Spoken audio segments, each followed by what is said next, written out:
Hi friends, welcome to the UPSC PCS forum. आज हम NCERT के एमसीक्यू सीरीज में Vijayanagara, Bahmani and other kingdoms के बारे में देखेंगे। इसके पहले हमारा दिल्ली सल्तनत तक कंप्लीट हो चुका है। अगर आपने नहीं देखा है तो आप जाके जरूर देखिए। और एंशिएंट हिस्ट्री पूरा कंप्लीट हो चुका है। उसका एमसीक्यू बहुत अच्छे से मैंने करवाया है और उसको करने के बाद आप ज़रूर एनसीईआरटी का जो बुक है उसको करें। इससे आपको बहुत ज़्यादा कॉन्फिडेंस मिलेगा और एग्जाम में काफ़ी हेल्प मिलेगा। आपको पता है एनसीईआरटी जो होता है वो ऑथेंटिक सोर्स होता है किसी भी एग्जाम पॉइंट ऑफ व्यू से। तो चलिए स्टार्ट करते हैं आज विजयनगरा एम्पायर से। और पहला क्वेश्चन है, which of the following statement is are incorrect in the context of Harihara and Bukka. तो हरिहरा एंड बुक्का के कॉन्टेक्स्ट में कौन सा स्टेटमेंट जो है वो इनकरेक्ट है, देख लेते हैं। Harihara and Bukka were enslaved by the Firoz Shah Tughlaq. Second है, the establish Vijayanagara empire in 1436। हमें बताना है यहाँ पे कौन सा स्टेटमेंट जो है वो करेक्ट है। तो और they belong to the Sangama dynasty. तो बिल्कुल हरिहरा और बुक्का जो है वो बिलोंग करते हैं संगमा डायनेस्टी से। ये तो बिल्कुल सही है, ठीक है। जबकि जो हमारे हरिहरा और बुक्का जो थे वो इंस्लेव फिरोज शाह तुगलक के द्वारा नहीं हुए थे, वे इंस्लेव किए गए थे मोहम्मद बिन तुगलक यानी एमबीटी के द्वारा किए गए थे। और उन्होंने विजयनगर एम्पायर की स्थापना की थी 1436 में, नहीं 1336 में किए थे, ठीक है। तो ये दोनों ही आप याद रखेंगे। और डेट कभी कभी हमें मतलब एग्जैक्ट तो नहीं, लेकिन हाँ उसके आसपास का ध्यान होना चाहिए कि हम उसको एग्जैक्टली एग्जाम में सही कर सके। और इनका कैपिटल जो था वो लोकेटेड था आपका हम्पी में। तो ऑप्शन नंबर डी हो जाएगा हमारा करेक्ट, क्योंकि 1 और 2 दोनों ही इनकरेक्ट है। सेकेंड नंबर क्वेश्चन देख लेते, with reference to the Harihara and Bukka which of the following statement are incorrect. तो इनमें से कौन सा स्टेटमेंट जो है वो इनकरेक्ट है regarding Harihara and Bukka. They had feudatories of the Yadavas of Devagiri, they also serve as the minister in the kingdom of Kampili. हमें बताना है कि कौन सा स्टेटमेंट जो है वो इनकरेक्ट है। तो बिल्कुल they had been feudatories of Yadavas of Devagiri नहीं, वरंगल ककटियास का, जो वरंगल के ककटियास थे उनके ये फ्यूडेटरीज थे, ना कि यादवाज ऑफ देवगिरी के। पहला स्टेटमेंट जो है वो बिल्कुल इनकरेक्ट है। और they also serve as the minister in the kingdom of Kampili, ये बिल्कुल सही बात है। इसलिए हमारा स्टेटमेंट जो है वो पहला इनकरेक्ट हो जाता है। ऑप्शन नंबर हमारा ए जो हो जाता है वो करेक्ट हो जाता है, क्योंकि वो फ्यूडेटरीज काम्पिली के नहीं हुआ करते थे, किसके ककटिया वरंगल के, उनके वो फ्यूडल हुआ करते थे। थर्ड नंबर क्वेश्चन देख लेते हैं, तो following statement with reference to Harihara and Bukka. और इसके रिगार्डिंग हमें बताना है कौन सा स्टेटमेंट जो है वो करेक्ट है। पहला, they were imprisoned by Mohammad bin Tughlaq and later converted to Islam by him. दूसरा है, saint Vidyasagar inspired them to lay the foundation of Vijayanagar empire. हमें बताना है यहाँ पे कौन सा स्टेटमेंट जो है वो करेक्ट है। बिल्कुल पहला तो बिल्कुल करेक्ट है कि वो इम्प्रिजन किए गए थे, किसके द्वारा, एमबीटी के द्वारा, मोहम्मद बिन तुगलक के द्वारा, और उनको कन्वर्ट करवा दिया गया था इस्लाम में। तो ये पहला बिल्कुल सही बात है। दूसरा जो है गलत है, क्योंकि यहाँ पे आप थोड़ा सा अगर आप ध्यान नहीं देंगे ना तो आप गलत कर देंगे एग्जाम को। यहाँ पे विद्यासागर नहीं है गुरु, उनके गुरु का नाम है विद्यारण्य, ठीक है। तो कई बार हमें ना एग्जाम में ना बहुत कम माइंड रखना होता है, क्योंकि थोड़ा सा भी हम स्ट्रेस लेंगे ना तो एक क्वेश्चन को आते हुए भी हम गलत कर सकते हैं, ठीक है। तो उनके जो गुरु का नाम था वो विद्यारण्य थे, ना कि विद्यासागर थे, जिससे वो इंस्पायर होकर स्टेब्लिश किए थे विजयनगर एम्पायर को। ऑप्शन नंबर हमारा ए हो जाता है करेक्ट। सेकंड जो है स्टेटमेंट वो रॉन्ग हो जाता है, क्योंकि विद्यारण्य उनके गुरु का नाम था। हरिहरा और बुक्का ने अपनी किंगडम, वो पहले तो वो मिनिस्टर थे किसके, काम्पिली के, बिल्कुल मॉडर्न कर्नाटक में है वो। और काम्पिली जो किंगडम है वो अटैक किया जाता है मोहम्मद बिन तुगलक की तरफ, और ये जो है इनको इम्प्रिजन कर लिया जाता है और कन्वर्ट कर दिया जाता है इस्लाम में। उसके बाद जब उनके जो गुरु विद्यारण्य होते हैं वो क्या करते हैं, उनको फिर से री एडमिट करते हैं किसमें, हिंदुइज्म में, और उनको मोटिवेट करते हैं किसके लिए, फाउंडेशन ऑफ विजयनगर एम्पायर को रखने के लिए। तो ये ध्यान रखेंगे आप। नेक्स्ट क्वेश्चन हम देख लेते हैं, consider the following statement, Harihara and Bukka merged Hoysala kingdoms with their empire.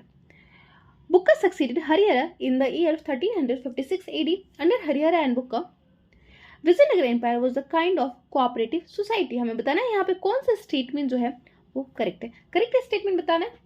पहला जो है, Harihara and Bukka merge Hoysala kingdom with their empire, ये बिल्कुल सही बात है कि हरिहरा और बुक्का जो है वो मर्ज कर देते हैं होयसला किंगडम को उनके एम्पायर को। होयसला किंगडम ध्यान में रखेंगे, ये विसारा स्टाइल का इनका आर्किटेक्चर हुआ करता था, ठीक है।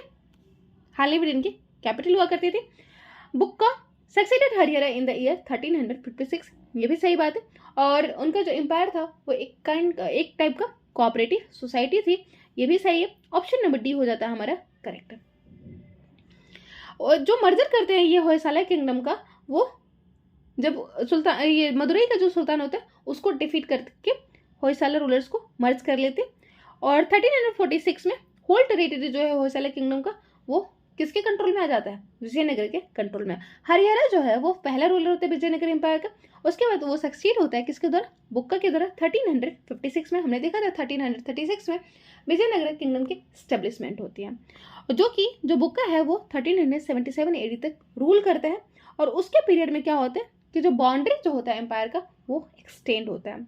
जो सुल्तान होता है मदुरई का, उसकी जो टेरिटरी होती है वो अमलगमेट हो जाती है, मर्ज हो जाती है विजयनगर एम्पायर में। हरियाणा बुक्का टाइम का एक कोऑपरेटिव सोसाइटी थी। मतलब क्या था कि एक सेंट्रल अथॉरिटी थी जो कि वीक हुआ करती थी, ठीक है। सेंट्रल अथॉरिटी वीक और रूलर जो थे वो कोऑर्डिनेट करते थे फ्यूडल चीफ के द्वारा और रूल किया करते थे। एक टाइप का आप बोल सकते हैं डिसेंट्रलाइजेशन जो फॉर्म हमने देखा था गुप्ता के टाइम पे, कुछ वैसा ही था कि यहाँ पे जो वहाँ पे रूलर जो था वैसे वो वीक तो नहीं था, लेकिन वो अपना जो काम करता था वो फ्यूडल के साथ मिलके किया करता था, ठीक है।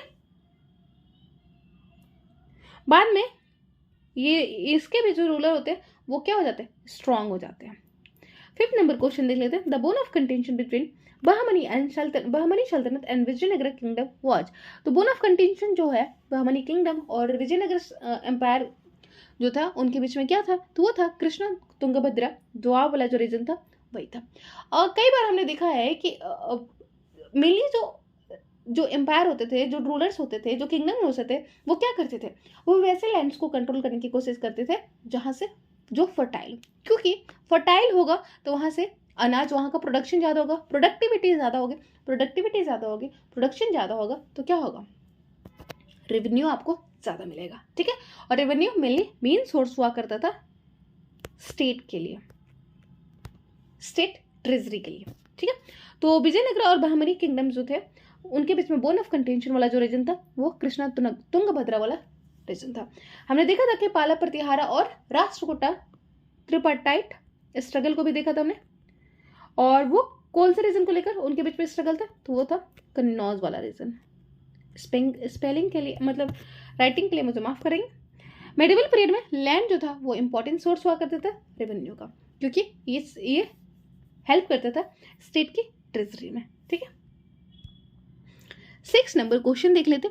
Both the Bahmani Sultanate and Vijayanagara Kingdom fought for the control over the Konkan region. Why Konkan region was important? तो कोंकण का जो रीजन था वो क्यों important था? Being fertile, it was one of the major source of revenue for king. Strategic port Goa was located in this region. हमें बताना है यहाँ पे कौन सा जो रीजन है वो मतलब कौन सा जो स्टेटमेंट है वो करेक्ट है। क्यों कोंकण जो रीजन था वो इंपॉर्टेंट था? तो कोंकण जो रीजन है ये आप ध्यान में रखेंगे किसका पार्ट है? वेस्टर्न घाट का पार्ट है, ठीक है। वेस्टर्न घाट जो है वो किससे पास होता है? कौन कौन से स्टेट से पास होता है? तो गुजरात, महाराष्ट्र, गोवा, कर्नाटका, केरला एंड तमिलनाडु, मतलब 6 स्टेट से पास करते हैं कोंकण रीजन। तो ये भी आप ध्यान में रखेंगे। और ये फर्टाइल रीजन था और मेजर सोर्स होता था किसका? रेवेन्यू का, किंग्स के लिए। स्ट्रेटेजिक जो पोर्ट जो था गोवा का वो भी यहाँ पे ही लोकेटेड था। तो ये दोनों ही आप ध्यान रखेंगे। कोंकण जो रीजन है वो gulf of Cambay in north towards the, आपको पता है ये gulf of Kutch, gulf of Cambay, और ये कहाँ से कहाँ तक बिलोंग करता था? एक्सटेंड करता था north towards south all the western sea side areas of Maharashtra, ठीक है। तो ये वाला जो रीजन होता था ये कोंकण वाला रीजन होता था। Maharashtra, Goa and ends in Karnataka. 7th number question देख लेते हैं। Consider the following statement with reference to Harihara second. तो हरिहर सेकंड के रिगार्डिंग हमें बताना है कौन सी स्टेटमेंट जो है वो इनकरेक्ट है। ही reigned from 1377 to 1418. He embarked on policy of extension towards east coast. He also sent an expedition in northern Sri Lanka. हमें बताना है यहाँ पे कौन सा स्टेटमेंट जो है वो इनकरेक्ट है।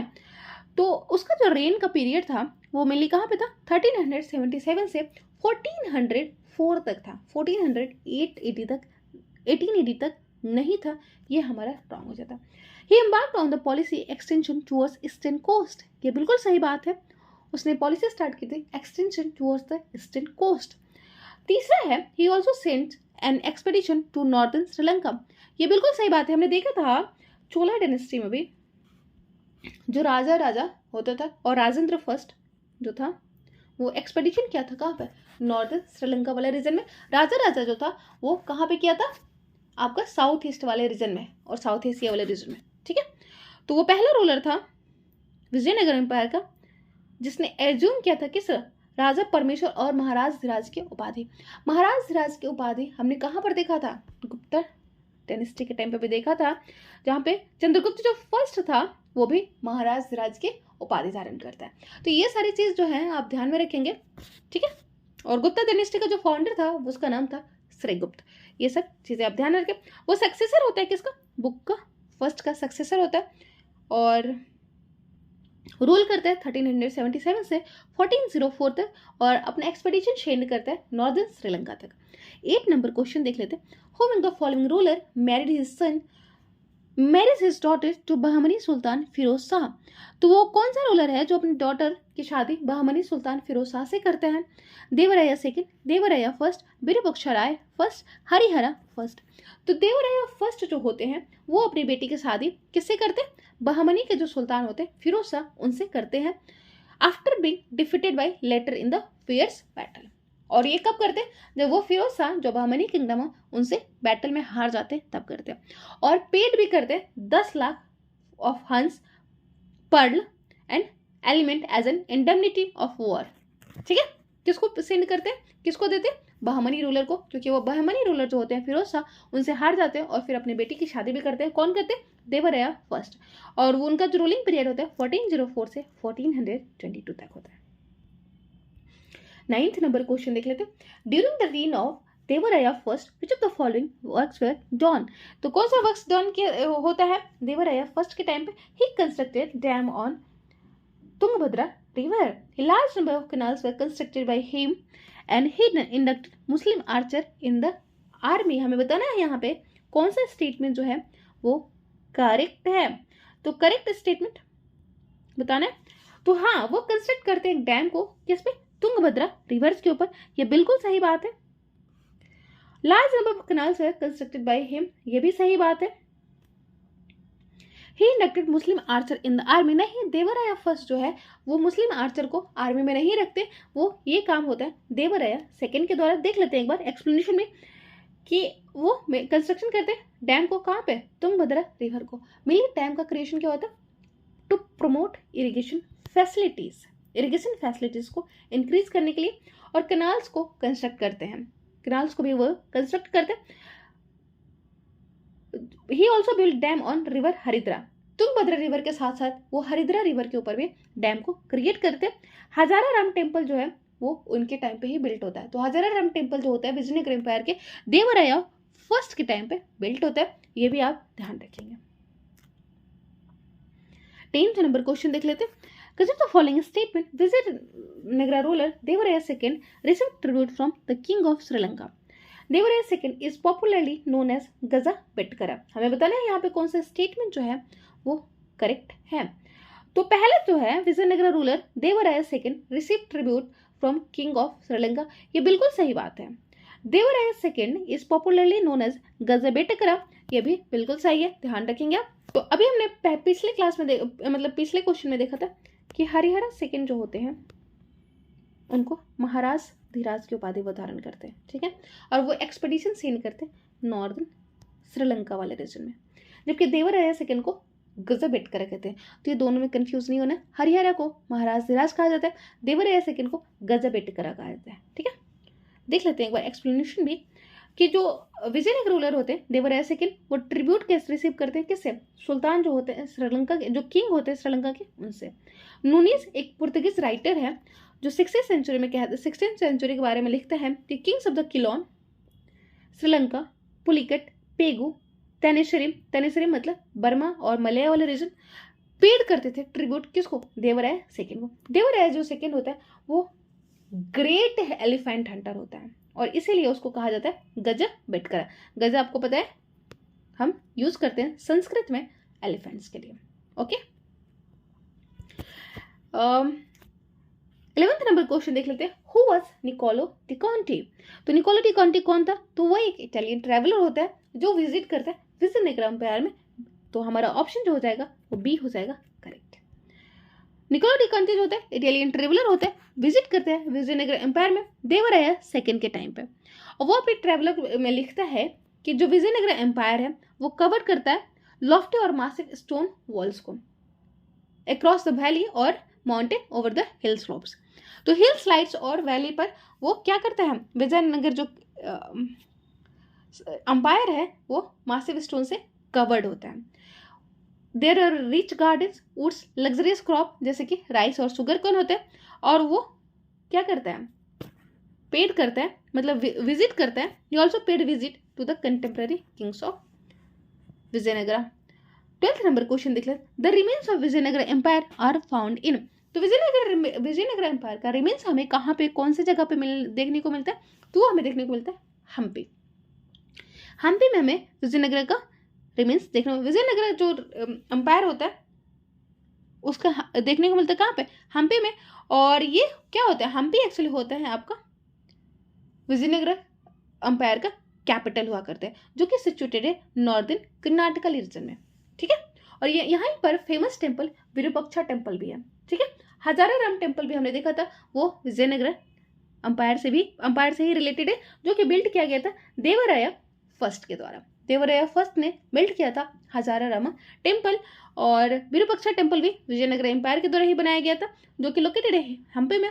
और ये यूनेस्को वर्ल्ड हेरिटेज साइट का पार्ट भी है। 13th नंबर क्वेश्चन देख लेते हैं। Which of the following statement is incorrect about the Krishnadeva Raya? तो कृष्णदेव राय के रिगार्डिंग कौन सा स्टेटमेंट जो है वो इनकरेक्ट है?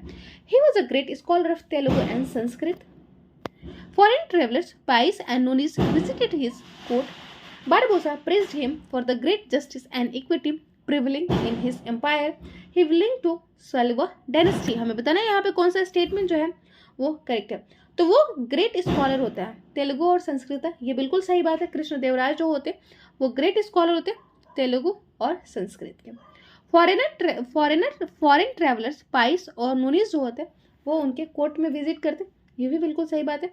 बारबोसा जो है वो प्रेज करते हैं ग्रेट जस्टिस के लिए और इक्विटी के लिए, ये भी बिल्कुल सही। वो बिलोंग करते हैं सालेवा डायनेस्टी, नहीं, वो तुलुवा डायनेस्टी से बिलोंग करते हैं। ठीक है, ऑप्शन नंबर जो डी हो जाएगा वही इनकरेक्ट हो जाएगा, क्योंकि वो तुलुवा डायनेस्टी से बिलोंग करते हैं। एक बार एक्सप्लेनेशन भी देख लेते हैं कि कृष्णदेव राय जो होते हैं वो बिलोंग करते हैं किससे, तुलुवा डायनेस्टी से। और उनका जो रेनिंग पीरियड होता है 1509 से 1530 तक होता है। तो 1509 से 1530 तक वो रूल करते हैं। और वो सक्सेसर होते हैं किसके, विक्रमसिंहा का। ये जो कृष्णदेव राय जो होते हैं वो ग्रेट स्कॉलर होते हैं तेलुगु और संस्कृत के, और लिखते हैं जाम्बवती कल्याणम, उषा परिणयम संस्कृत में लिखते हैं, और अमुक्त माल्याद तेलुगु में। ये बुक्स का नाम आप बिल्कुल ध्यान में रखेंगे, क्योंकि एग्जाम में पूछा जा सकता है कि अमुक्त माल्याद कौन से लैंग्वेज में, तो ध्यान में रखेंगे वो है तेलुगु लैंग्वेज में। और किसके द्वारा लिखा गया, तो ये लिखा गया कृष्णदेव राय के द्वारा। उषा परिणयम और जाम्बवती कल्याण ये भी कृष्णदेव राय के द्वारा लिखा गया, और ये लिखा गया संस्कृत में। तो ये तीनों ही बुक आप ध्यान में रखेंगे। फॉरेन ट्रैवलर, पाइस और नोनिस उनके टाइम में विजिट किए थे, ये भी आपको ध्यान में रखना है। निकोलो डी कॉन्टी जो होता है वो किसके टाइम पे विजिट करता है, देवराया सेकंड के टाइम पे। ओके, तो ये सब आपको ध्यान में रखना। बारबोसा जो है वो प्रेज करता है उनका ग्रेट जस्टिस और इक्विटी जो प्रिवेल था उनके अंपायर के टाइम पे, तो उसके लिए बारबोसा जो है उनको काफी प्रेज करता है। 14th नंबर क्वेश्चन देख लेते हैं। Consider the following statement with reference to the king Krishnadeva Raya. तो कृष्णदेव राय के रिगार्डिंग हमें बताना है कौन सा स्टेटमेंट जो है वो करेक्ट है। तो पहला है, he compelled ruler of Odisha to subdue in order to fight with Portuguese, he raise a strong navy. हमें बताना है यहाँ पे कौन सा स्टेटमेंट जो है वो करेक्ट है। तो पहला जो है वो बिल्कुल करेक्ट है कि वो कंपेल करते हैं ruler of Odisha to subdue. Subordination subdue के लिए रूलर जो था, ओडिशा का जो रूलर था, उसको वो कंपेल करते हैं, तो ये बिल्कुल सही है। In order to fight with Portuguese he raise strong army, ऐसा कुछ नहीं था। वो पोर्तुगीज से फ्रेंडली रिलेशन मेंटेन करते हैं। ठीक है, तो फर्स्ट जो है हमारा सही है। सेकेंड स्टेटमेंट रॉन्ग है, इसलिए हमारा जो ऑप्शन होगा ए जो होगा वो करेक्ट हो जाएगा। एक्सप्लेनेशन भी हम देख लेते हैं। तो कृष्णदेवराय जो होते हैं वो सक्सेसफुल होते हैं किसमें, गजपति रूलर को कंपेल करने में, उनके आधिपत्य को एक्सेप्ट करने के लिए। और वो मिलिट्री एक्सपेडिशन जो है वो लॉन्च करते हैं किसके अगेंस्ट में, बीजापुर फ्रंटायर के अगेंस्ट में 1512 में, और पोजीशन कर लेते हैं रायचूर को। और पुर्तगीज से वो लड़ने के लिए, पुर्तगीज से फाइट करने के लिए वो स्ट्रॉन्ग नेवी का निर्माण नहीं करते, बल्कि फ्रेंडली रिलेशन को मेंटेन करते हैं, ठीक है, और ग्रांट करते हैं कुछ कंसेशन को। साथ ही साथ वो जो ब्रिटिशर्स जो होते हैं उनको परमिशन में देते हैं किसके लिए, बिल्ड करने के लिए एक फोर्ट को, कहां पर, भटकल में। और ये कब दिया जाता है, जब पुर्तगीज जो है वो कैप्चर कर लेती है गोवा मुस्लिम से। नेक्स्ट क्लास में हम 15th नंबर क्वेश्चन से देखेंगे। आई होप आप लोगों को अच्छा लगा। Thank you so much, bye.